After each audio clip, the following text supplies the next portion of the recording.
Recently GST में एक new rule add हुआ है, rule 88C, manner of dealing with difference in liability reported in statement of outward supply, that is GSTR 1, and that reported in return, that is GSTR 3B। अगर आपके GSTR 1 and GSTR 3B में जो liability reported की है, अगर उसमें difference आता है तो आपको अब से पोर्टल पे सिस्टम जनरेटेड नोटिस आ सकती है, और उस नोटिस का आप अगर रिप्लाई टाइमली मैनर में नहीं करते हो तो डिपार्टमेंट आपके ऊपर सेक्शन 79 की रिकवरी प्रोसीडिंग भी स्टार्ट कर सकती है। तो आज हम इस वीडियो में देखेंगे कि अगर आपके GSTR 1 एंड GSTR 3B में डिफरेंस आता है तो आपको कैसे नोटिस आ सकती है, उस नोटिस का रिप्लाई आपको कैसे और कब तलक करना है। अगर नोटिस का रिप्लाई आप टाइमली मैनर में नहीं करोगे तो उसके क्या क्या कंसिक्वेंसेस आपको हो सकते हैं। तो आज हम रूल 88C में वो सब चीज़ें देखेंगे। रूल 88C एक इम्पॉर्टेंट रूल भी बनता है क्योंकि इस रूल में अगर आप फॉल होते हो और आपका जो डिफरेंस इन लायबिलिटी का जो रीज़न है वो रीज़न आप टाइमली डिपार्टमेंट को फर्निश नहीं करते हो, और आपने जो रीज़न दिया वो डिपार्टमेंट उस रीज़न से अगर सेटिस्फाई नहीं होता है तो डिपार्टमेंट आपके ऊपर सेक्शन 79 की प्रोसीडिंग भी स्टार्ट कर सकता है। चलो देखते हैं कि बेसिकली रूल 88C क्या बोलता है। रूल 88C में बेसिकली 3 सब रूल है, सब रूल 1, सब रूल 2 एंड सब रूल 3। सब रूल 1 कहता है कि किस किस सर्कमस्टेंसेस में हमें 88C की नोटिस आ सकती है, किस फॉर्म में आ सकती है, किस फॉर्म, उस फॉर्म का नंबर क्या हो सकता है, और कितने दिन में हमें उसका रिप्लाई करना पड़ सकता है। सब रूल 2 कहता है कि हमें उसका रिप्लाई कैसे, किस वे से हम उसका रिप्लाई कर सकते हैं। सब रूल 3 कहता है कि अगर उस नोटिस का हम रिप्लाई नहीं करते हैं तो हम लोग उसके क्या क्या कंसिक्वेंसेस हमें बेयर करने पड़ सकते हैं। तो देखते हैं पहले सब रूल 1। सब रूल 1 देखने के पहले हम लोग एक एग्जाम्पल देखेंगे कि मान लीजिए कि दिसंबर 22 के टैक्स पीरियड का टैक्स पेएबल निकलता है मेरे GSTR 1 के हिसाब से 2 लाख रुपीज़, और मैंने गलती से और किसी और रीज़न से टैक्स पेएबल डिक्लेयर किया मेरे GSTR 3B में 1,50,000। तो मैंने अपने GSTR 1 में 2 लाख और GSTR 3B में 1,50,000 का टैक्स पेएबल डिक्लेयर किया। तो अगर किसी केस में GSTR 1 में जो लायबिलिटी डिक्लेयर की है वो ज़्यादा आती है as compare to my tax liability declare in GSTR 3B, but कितनी ज़्यादा हो सकती है अभी तक डिपार्टमेंट ने प्रिस्क्राइब नहीं कर सकता किया है, मतलब कितना वेरिएशन अलाउ हो सकता है। बट हमारे एग्जाम्पल में 50,000 से ज़्यादा आई है तो डिपार्टमेंट से आपको नोटिस आएगा in form DRC 01B part A में, और उसमें आपको इंटीमेट किया जाएगा कि आपके GSTR 1 और 3B में जो डिफरेंस है उसका आप एक तो रीज़न फर्निश कीजिए, और अगर वो डिफरेंस आप एक्सेप्ट करते हो तो वो जो डिफरेंस इन टैक्स लायबिलिटी होगी उसे आप पे कीजिए, और ये रिप्लाई हमें फर्निश करना पड़ेगा with in a period of 7 days. तो देखते हैं कि सब रूल 1 क्या कहता है। Where the tax payable by registered person in accordance with the statement of outward supply furnished by him in GSTR 1 or using the invoice furnishing facility in respect of the tax period exceed the amount of tax payable by such person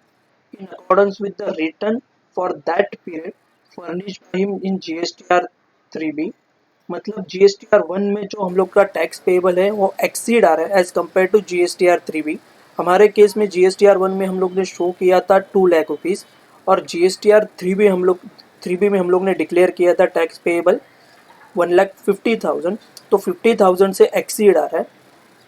bye such amount और such percentage as may be recommended by council. मतलब कितना variation acceptable है और allow है वो अभी तक council ने रिकमेंड नहीं किया है। उसका क्या हो सकता है फिर, the said registered person shall be intimated of such differences in part A of GST DRC 01B तो रूल 88C में एक न्यू इंटीमेशन का फॉर्म इंट्रोड्यूस किया है। फॉर्म जीएसटी DRC 01 के आपको इंटीमेशन आएगा on common portal automatically system notice होगी। और इसको कॉपी ऑफ सच इंटीमेशन भी आपको सेंड किया जाएगा, आपका जो ईमेल एड्रेस आपने प्रोवाइड किया होगा at the time of registration, highlighting the said differences and directing him to either pay the differential tax liability along with interest,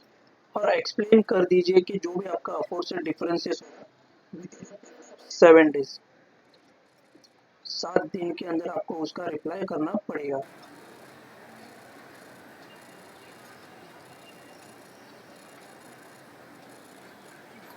अभी देखते हैं रूल सब रूल 2 कि उसका रिप्लाई आपको कैसे करना पड़ेगा। और रजिस्टर्ड पर्सन जो रेफर है सब रूल 1 में, upon the receipt of the intimation referred to in sub rule, either उसके पास दो वे हो गए, either pay the differential tax liability as specified in part A. Part A में जो उसको नोटिस इंटीमेशन आया था जिसमें उसमें जो टैक्स लायबिलिटी स्पेसिफाइड थी अलॉन्ग विथ इंटरेस्ट DRC 03 में, तो DRC 03 उसको पे करना पड़ेगा। आगे हम लोग देखेंगे कि उस फॉर्म का फॉर्मेट कैसे होता है, किस तरह से आपको DRC 01B की नोटिस आएगी और आपको कैसे उसका रिप्लाई करना पड़ेगा, आगे हम लोग देखेंगे। और electronically on a common portal, अगर आपको रिप्लाई फर्निश करना होगा, आपके पास जो भी डिफरेंसेस का रीज़न होगा तो आप रीज़न भी फर्निश कर सकते हो। सब रूल 3 कहता है where any amount specified in the intimation referred to in sub rule 1 अगर रिमेन अनपेड होती है within a period specified in the sub rule, that is within 7 days, अगर 7 डेज जो भी अमाउंट स्पेसिफाइड की अगर पे नहीं की, और where and where no explanation और रीजन इज फर्निश, अगर आपने कोई एक्सप्लेनेशन और रीजन फर्निश नहीं किया,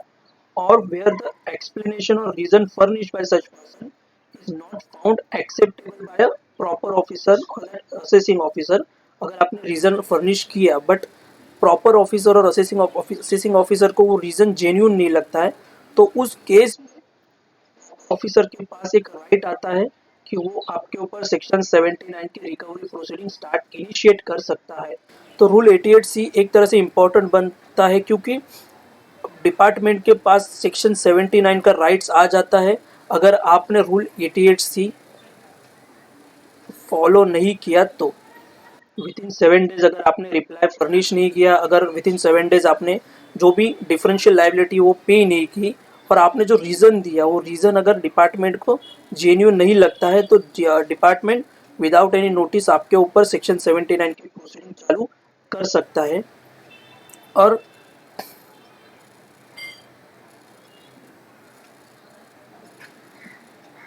रूल 88 का कंप्लायंस नहीं करने से आपको और एक कंसिक्वेंसेस हो सकता है। A registered person to whom an intimation has been sent on a common portal under the provision of sub rule 1 of rule 88C, 88C में किसी भी रजिस्टर्ड पर्सन को नोटिस इंटीमेशन आया होगा कॉमन पोर्टल के in respect of tax period, not allow to furnish the outward supply of goods or service or both under section 37 in form GSTR 1, तो उस person को उसका GSTR 1 फाइल कर next tax period का जो भी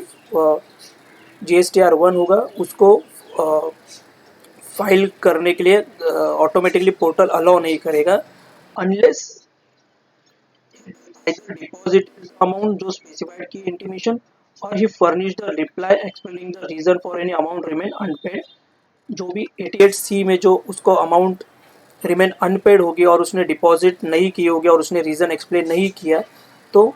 तब तक उसको जो भी next tax period subsequent tax period का जो भी होगा, सब्सिक्वेंट टैक्स पीरियड का जो भी GSTR 1 होगा उसको फाइल करने नहीं मिलेगा जब तक वो रूल 88C का जो इंटीमेशन की जो नोटिस आई है DRC 01B की, उस नोटिस को फुलफिल नहीं करता है, उसका रिप्लाई जेन्यून नहीं देता है, तब तक वो नेक्स्ट टैक्स पीरियड का GSTR 1 फाइल नहीं कर पाएगा। बेसिकली रूल 88C यही कहता है।